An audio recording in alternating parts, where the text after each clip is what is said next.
Governor Stephenson Declevon House, circa 1871, built in the Queen Anne style. This was the home of Governor William Erskine Stephenson, one of West Virginia's founding fathers, and the state's second elected and third serving governor.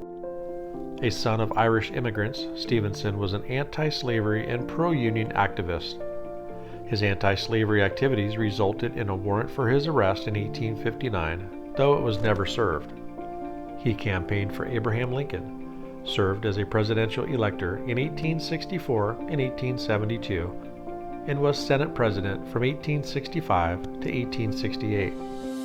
A Republican governor, he supported equal education rights for black citizens, development of industry, and voting rights for former Confederates. The latter contributed to his loss in a bid for re-election in 1870. He and O.G. Schofield published the Parkersburg State Journal, and he was a director of the West Virginia Oil and Land Company until shortly before his death.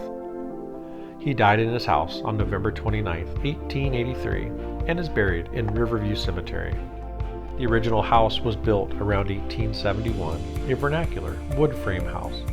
In 1900, the governor's son Orlando hired Parkersburg-born H. Russ Warren, who was later architect of the Kanawha County Courthouse, Charleston City Hall, and the West Virginia exhibit at the Panama Pacific International Exposition. Warren studied at the Ohio Mechanics Institute and in Paris, France. Warren added 2 turrets and brick veneer.